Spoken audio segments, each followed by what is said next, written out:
बच्चों, इस वीडियो में हम chapter 6 work energy and power के एग्जाम्पल नंबर 6.10 और 6.11 सॉल्व करेंगे। इससे पहले के एग्जाम्पल्स की वीडियो का लिंक बच्चों आपको डिस्क्रिप्शन में मिल जाएगा। तो देखते हैं एग्जाम्पल 6.10। ये एग्जाम्पल बच्चों एनर्जी की यूनिट्स के कन्वर्जन पर बेस्ड है। यहाँ पर हमें जूल को इलेक्ट्रॉन वोल्ट में कन्वर्ट करना है, जूल को किलो कैलोरीज में कन्वर्ट करना है, और इसके लिए हमको हेल्प लेनी है ये टेबल 6.3 की और 6.1 की। तो ए पार्ट में क्या है, the energy required to break one bond in DNA in electron volt. तो एक डीएनए मॉलिक्यूल को ब्रेक करने में कितनी एनर्जी की ज़रूरत होती है वो जूल में हमें यहाँ इस टेबल में गिवन है, उसको हमें कन्वर्ट करना है इलेक्ट्रॉन वोल्ट में। तो यहाँ पर हम देख सकते हैं energy to break one bond in DNA, तो ये 10⁻20 जूल यहाँ पर गिवन है, इसको हमें इलेक्ट्रॉन वोल्ट में कन्वर्ट करना है। बी पार्ट है the kinetic energy of an air molecule 10⁻21 joule in electron volt. तो यहाँ हमें वैल्यू गिवन है कि 10⁻21 जूल को हमें कन्वर्ट करना है इलेक्ट्रॉन वोल्ट में। C part the daily intake of human adult in kilo calories convert करना है। तो यहाँ पर हम देख लेंगे daily food intake of human adult, ये यहाँ पर हमें गिवन है 10⁻7 जूल। तो इसको हमें कन्वर्ट करना है किलो कैलोरीज में। तो बच्चों अब बस जस्ट हमें इन वैल्यूज़ को कन्वर्ट करना है। तो देख लेते हैं सॉल्यूशन। टेबल की हेल्प से ये नोट कर लिया, energy required to break one bond in DNA. तो इसके लिए ज़रूरत पड़ती है 10⁻20 जूल की। अब हमें इसे कन्वर्ट करना है इलेक्ट्रॉन वोल्ट में। तो हमारे पास रिलेशन जो है वो हम टेबल 6.1 से देख लेंगे। हमारे पास रिलेशन है कि 1 electron volt is equal to 1.6 into 10⁻19 joule. तो यहाँ से 1 जूल किसके इक्वल हो गया, 1 joule is equal to 1/1.6 into 10⁻19 electron volt. ठीक है, तो हमें इतने जूल को कन्वर्ट करना है। 1 जूल के लिए ये रिलेशन है (10⁻20 joule is equal to 10⁻20 upon 1.6 into 10⁻19। अब ये यहाँ पर इलेक्ट्रॉन वोल्ट में आ जाएगा। तो जस्ट हमें क्या करना है, जो जूल है उसको अगर हम 1.6 इंटू 10⁻19 से डिवाइड कर देंगे तो वो इलेक्ट्रॉन वोल्ट में कन्वर्ट हो जाएगा। तो अब यहाँ हमें डिवाइड करना है, ये ऊपर जाएगा तो ये +19 हो जाएगा, -20 + 19 तो 10⁻1 आ जाएगा। 10⁻1 अपॉन 1.6 हम इसको लिख सकते हैं 1/16। ये 10⁻1 नीचे गया तो प्लस हो गया, मीन्स 10 की इसमें मल्टीप्लाई हो गई। अब 1 को 16 से डिवाइड करेंगे तो हमारे पास आएगा 0.0625 electron volt, means 10⁻20 joule is equal to 0.0625 electron volt. तो ये आ गया बच्चों ए पार्ट का पार्ट। ये था हमारे पास ए पार्ट। अब बी पार्ट देखते हैं। बी पार्ट में बच्चों कन्वर्ट करना है kinetic energy of an air molecule, और ये एनर्जी होती कितनी है 10⁻21 जूल, ये गिवन है हमें। इसे कन्वर्ट करना है इलेक्ट्रॉन वोल्ट में, तो जस्ट अब हम डायरेक्ट ही लिख देंगे 10⁻21 अपॉन 1.6 इंटू 10⁻19। इसको सॉल्व करेंगे। अब यहाँ पर क्या होगा बच्चों, ये 10⁻21 हम नीचे ले आते हैं, तो यहाँ पर 1/1.6 इंटू 10⁻2 ये आ जाएगा, मीन्स ये आ जाएगा अब की बार 1/160। ठीक, एक यहाँ पर ज़ीरो एक्स्ट्रा आ गई है, तो एक ज़ीरो एक्स्ट्रा आ गई है, मीन्स अब यहाँ पर भी एक ज़ीरो एक्स्ट्रा आ जाएगी। तो इसको डिवाइड करेंगे तो आ जाएगा 0.00625 इलेक्ट्रॉन वोल्ट। हम 10 टू द पावर में भी हम इनको लिख सकते हैं, जैसे यहाँ पर है तो इसको हम और क्या लिख सकते हैं, इसको हम लिख सकते हैं 6.25 इंटू 10 टू द पावर, यहाँ पर हमने 1 2 प्लेसेस से मूव करा है तो -2 ऐसे लिख सकते हैं। इसी तरह से इसको हम लिख सकते हैं 6.25 इंटू 10⁻, कितना मूव करा रहे हैं 1 2 3, तो 10⁻³ इलेक्ट्रॉन वोल्ट। अब देखते हैं बच्चों सी पार्ट। सी पार्ट में बच्चों हमें 10⁻7 जूल जो वैल्यू है daily food intake of a human adult, तो उसकी वैल्यू को हमको कन्वर्ट करना है किलो कैलोरी में, इक्वल टू 10⁻7 जूल। ठीक, इसको कन्वर्ट करना है हमें किलो कैलोरी में। तो हमारे पास रिलेशन क्या है, 1 कैलोरी इज इक्वल टू होता है 4.2 जूल।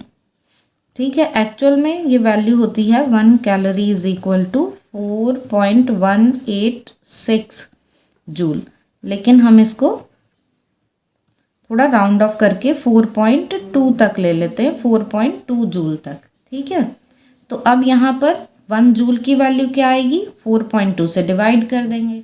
ठीक है, तो इसको जब हम डिवाइड करते हैं 4.2 से, तो ये हमारे पास आ जाता है 2.4 इंटू 10⁻6 कैलोरी। हमने बच्चों इसको ऐसे लिख लिया 10 इंटू 10⁻6, और उस 10 को हमने 4.2 से डिवाइड कर दिया तो 2.4 आ गया, और यहाँ पर ये पावर 6 आ गई। तो ये हमारे पास वैल्यू जो आई है ये कैलोरी की आई है। इसको हम किलो कैलोरी में लिखेंगे तो 1000 से और डिवाइड कर देंगे, तो ये 2.4 इंटू 10⁻3 किलो कैलोरी आ जाएगी। ठीक है, हमने क्या किया, इसमें 1000 से डिवाइड करके कैलोरी को किलो कैलोरी में कन्वर्ट कर लिया है। तो अब बच्चों 10⁻7 जूल जो है वो 2.4 इंटू 10⁻3, या इसको हम बोल दें 2400 किलो कैलोरी के इक्वल आ गया ये, कि डेली एक अडल्ट जो है उसको इतनी एनर्जी की रिक्वायरमेंट होती है फूड से।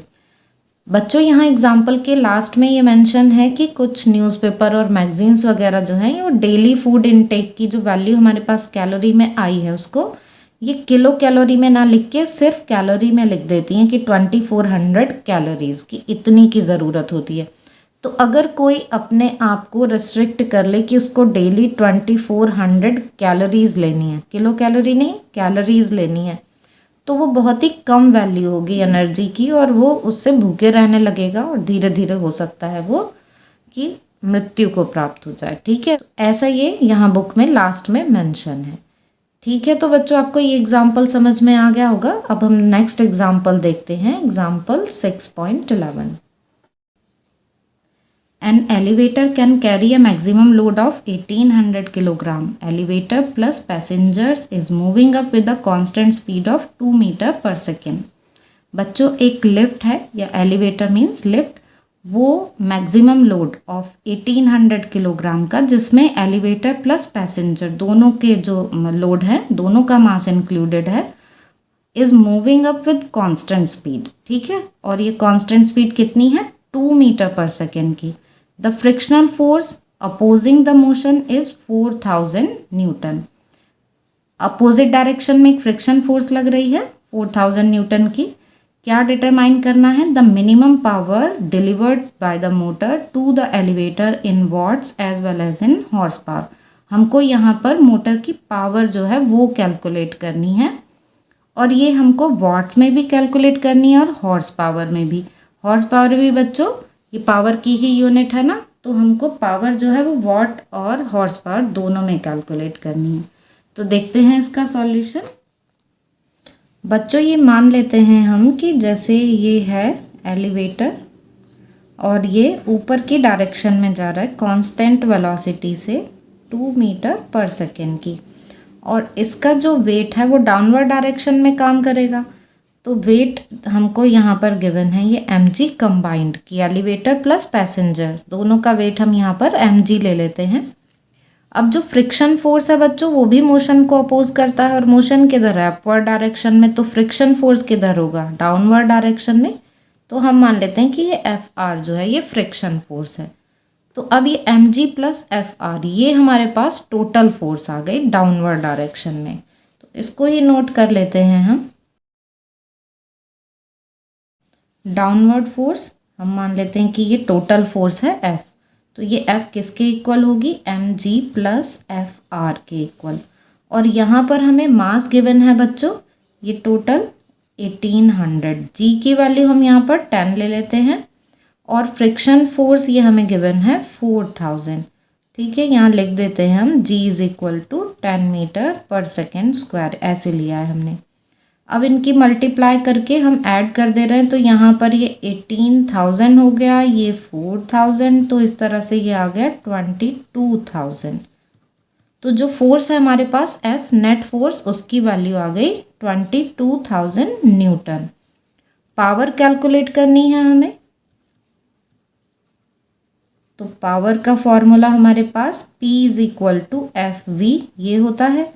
तो F की वैल्यू है 22,000 और V हमें गिवन है वेलोसिटी 2 मीटर पर सेकेंड, तो 2 से यहाँ पर मल्टीप्लाई कर देंगे। यहाँ पर लिख देते हैं कि जो V की वैल्यू है वो 2 मीटर पर सेकेंड हमें गिवन है।